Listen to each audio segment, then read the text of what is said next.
Fala galera, sejam bem-vindos a esse humilde canal de um professor de biologia que quer falar um pouco mais de biologia com vocês.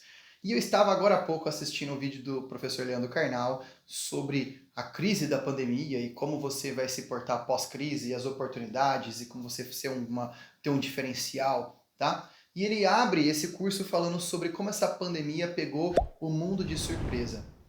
Galera, é verdade, pegou o mundo de surpresa, mas não totalmente. Por quê? Porque cientistas, médicos, sempre souberam da possibilidade de uma nova pandemia. E não se enganem, depois que essa aqui se encerrar, teremos possibilidade de uma outra pandemia acontecer também. E por que isso acontece? Tá? Primeiro, para você ter uma ideia do que eu estou falando é real, eu estava no final do ano passado assistindo uma série Netflix sobre pandemia. Digita lá, pandemia. É uma série que tem várias frentes ali, em que você tem médicos e cientistas falando sobre como que seria uma pandemia acontecer no nosso planeta. Então você tem uma médica num hospital pequeno, sobre como esse hospital pode se preparar. Você tem uma médica que trabalha com saúde pública, com treinamento de profissionais, lidando com o governo, com políticas públicas, com leis e politicagens.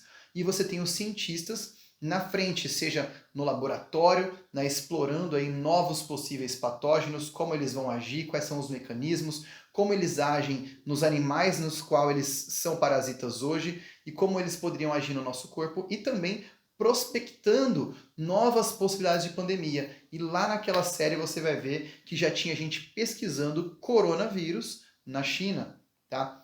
E não porque eles estavam querendo produzir um coronavírus, mas eles estavam procurando lá versões do coronavírus que infectam morcegos que seriam passíveis de pular do morcego para a espécie humana. Essa frente tudo aí é uma grande área da epidemiologia, o estudo das epidemias.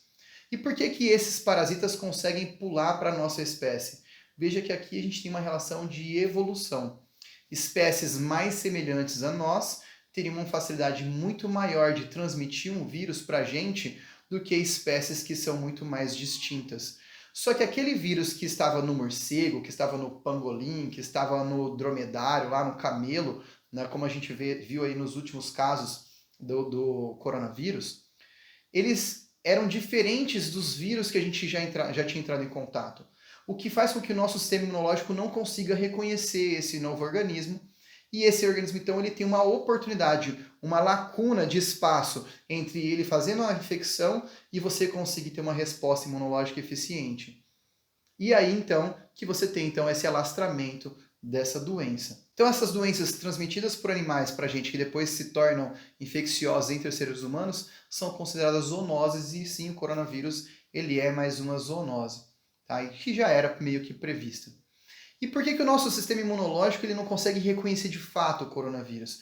Porque o nosso sistema imunológico ele é esperto, cara, ele vai otimizar o seu serviço. O que ele precisa reconhecer num parasita é um padrão, é uma molécula, é uma estrutura que chame atenção. Vou dar um exemplo para você. Pensa num time de futebol, você com 10 mais 9 jogadores aqui na linha e os adversários com outros 10 jogadores e todo mundo com a mesma uniforme. Isso é muito difícil você reconhecer, você ia demorar muito para reconhecer, né, quem é o seu adversário e quem é o seu aliado ali durante o jogo. Por isso que faz muito sentido você colocar uniformes que são totalmente discrepantes um do outro. E assim fica muito mais fácil o seu reconhecimento. O seu sistema imunológico vai trabalhar dessa forma.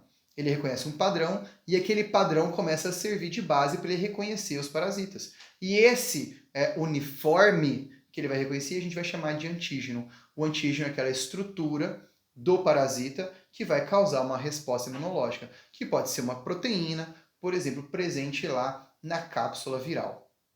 Sendo assim, como pessoas são biologicamente diferentes umas das outras, a resposta imunológica que a gente tem também vai acontecer de forma diferente. Então, nesse meio tempo, o vírus, como ele é de fácil dispersão, porque ele vai ser transmitido pelo ar, por gotículas, né? Ele consegue se propagar e dentro do nosso contexto de globalização, de possibilidade de você estar do outro lado do mundo aí em um dia, tá? Então, pessoas com grande contato e transporte de um lugar para o outro, você faz com que a nossa sociedade atual, com seu estilo de vida, seja aí uma oportunidade para a ocorrência de pandemias. Então, imaginando que os seres humanos não tivessem nenhum mecanismo comportamental, tecnológico, tá, de saúde para se prevenir, o que aconteceria com essa pandemia se ela fosse acontecendo de forma natural? Galera, Titio Darwin já te falou o que acontece. Seleção natural. Sim, seleção natural dos seres humanos e do vírus. Por quê? Seres humanos mais vulneráveis vão começar a ter sintomas piores, sintomas da doença, casos mais graves e vão vir a falecer.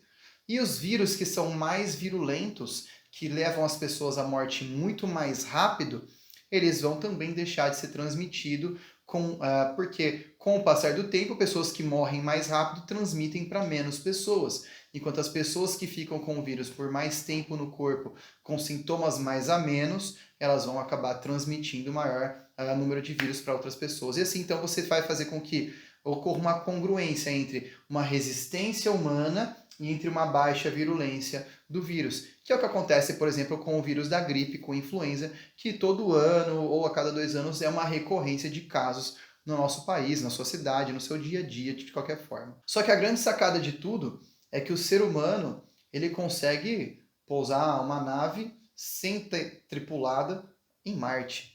Então o ser humano, cara, ele tem estratégias, seja política, seja na área da saúde, seja na área da ciência, tá? Comportamentos que vão fazer com que a gente diminua essa capacidade do vírus se propagar. E essa é a sacada para o combate à pandemia atual e a sacada ao combate a novas pandemias. Sim, você vai ter que se precaver na área da saúde. Como? Preparando hospitais para novos surtos, por exemplo. Você vai ter que se precaver na área da ciência, pesquisando novas formas de tratamento, novos remédios, tá? Deixando esses remédios serem pesquisados e sim sair aí com uma legitimação científica para poder ser utilizado. Pesquisar novas possíveis infecções, novas possíveis formas de prevenção, novas vacinas e etc. Tá? E galera, educação. Porque uma pessoa que não foi educada, se ela não consegue entender sobre o uso da máscara, se ela não consegue entender sobre a eficiência de um distanciamento social, ela não vai conseguir entender como funciona um remédio, como funciona um respirador, como funciona um hospital e assim por diante. A educação, ela é a base de tudo, porque nesse caso, nessa pandemia, não adianta você só ter o governo ou não ter o governo, se a população ela não responde de uma forma com que um ajude o outro, com uma forma que a gente tenha empatia, uma forma que a gente tenha planejamento, para que você tenha cada vez mais uma prevenção e evitando mortes, e assim você consegue limitar o espalhamento da doença. Então essa minha divagação toda foi justamente pelo caso de a gente não sabia que ia ter pandemia, então, beleza, a maior parte da sociedade não sabia que ia ter pandemia, foi uma surpresa. Só que essa pandemia começou na China, e aí o pessoal pensou o quê? Ah, no SARS e no MERS ficou restrita à China, a outros países, mas nem arranhou chegar no Brasil. E dessa vez, essa veio com tudo e chegou no mundo todo, tá? Mostrando que um dia vai acontecer, as coisas batem na nossa porta e que a gente precisa estar bem informado, a gente precisa estar aberto a receber conhecimento, receber informação de pessoas que são gabaritadas para a gente não ser enganado por aí. Beleza? Então minha mensagem era essa de hoje. Espero que você tenha gostado. Curte o vídeo, assina o canal. Valeu, aquele abraço e espero que você esteja saudável desse lado aí. Valeu!